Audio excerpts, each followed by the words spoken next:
Здравейте, гайс! Как сте? Надявам се да сте добре.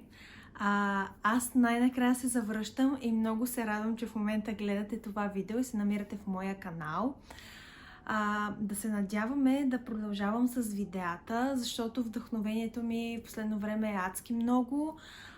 Свободното време до някъде имам такова, но сякаш сама си налагам да не правя това, което искам, но пък за тези неща ще си говорим в други видеа, защото много искам да говоря и за други теми, освен, разбира се, за книгите. Но както сте видели вече от заглавието, днес ще си говорим за това красиво българско фентази, а именно Червенохалата от Цветелина Владимирова.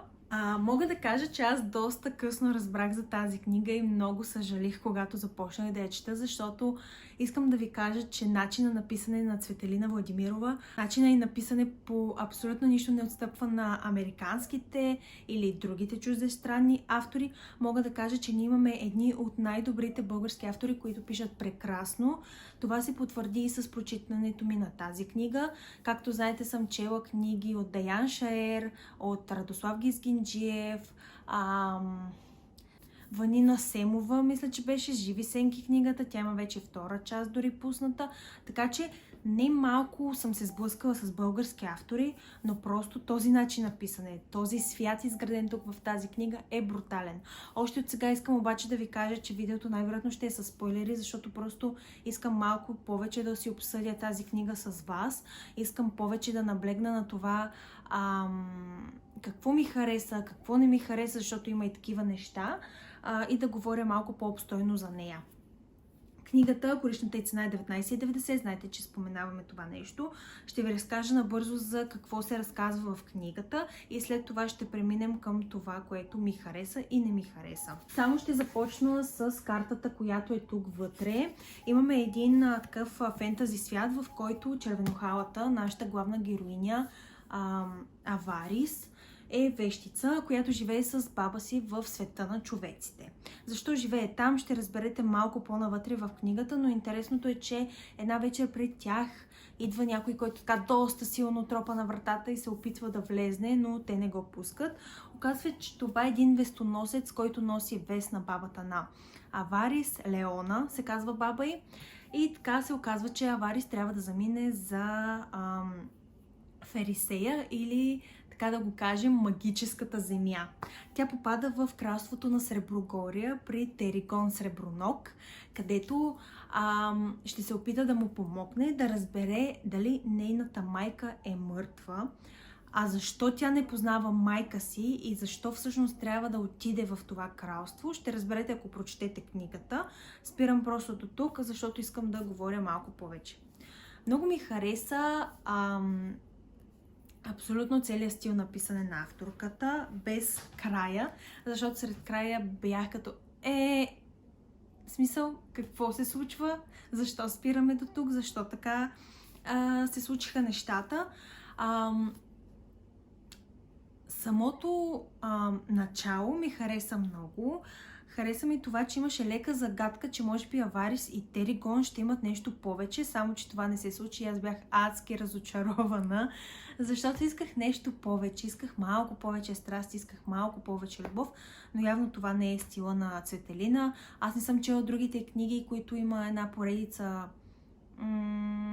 Сега да не се излагам, да не говоря глупости, няма да споменавам как си мисля, че се казва, но хареса ми и без да има този ефект на любовта, който съм свикнала да чета в другите книги. Хареса ми целият свят, който е изградила, харесаха ми магиите, хареса ми самите словосъчетания и стихотворения, които е изградила, за да са заклинанията. Малко ме дразнеше бабата на Аварис, честно казано. Тази жена просто винаги, когато се опитваш да пазиш нещо прекалено зорко, то ти се изплъзва. Така се случи и с Аварис и баба й, но както и да е. Много ми хареса образа и на Теригон, обаче някак си, как да кажа, беше прекрасен крал. Интересуваше се наистина само от това какво ще се случи с поданиците му, това какво ще стане с кралството му. И не искаше да се подаде на тази лека така пърхаща любов, която му изникваше и той се чудеше какво е това чувство. Обаче, да, хареса ми и той, червенохалата и това откъде тръгват и за перуновите вещици, абсолютно всичко просто беше изпипано до най-малкия детайл. Малко така останах доста разочарована накрая с тази битка, която се случи, защото не очаквах да се случи това нещо, обаче пък битката беше доста прекрасно описана и края не ми хареса, признавам си, някакси, защо просто замина и заряза всичко и какво ще се случи, просто ума ми не го побира. Това е първа част от книгата. Не знам кога ще има втора, не съм се ровила много да разбера, нали, какво се случва. Образ, който ме дразнеше, това беше на Кай Гаяра. Това момиче за мен беше някакво супер властно, постоянно все едно. Аз първо в началото си помислих, че тя е влюбена в Теригон и просто го иска за себе си и осъзнава, че Аварис го пленява и не иска да го допуска това нещо. Обаче после накрая се разбира, че тя всъщност е дъщеря на краля на Черноскалието, който всъщност е починал. Майката на Аварис го е убила. И всъщност разбирам, че те трябва да имат някаква омраза към Аварис, Теригон и Кая, но Кай, както и да е. Но защо по дяволите трябва да я мразите толкова? Тя не е виновна за това, че еди кой си е нейна майка. Това беше просто доста интересно. Всъщност, другото интересно е, че не се разбра кой е убил майката на Аварис. Секунда да се сетя за Корона, точно така, че Корона червенохала. Не съм убедена, че това е бил сина й, но пък това, че има някакви нейни остатъци от тялото и в неговото кралство, ме съмнява, че по някакъв начин ще се опита да я съживи. Не знам защо, така си мисля. Това, което ме озадачи, защо вещиците и магиосниците не се харесват. Както се разбира, вещиците са много по-могъщи от магиосниците и магиосничките.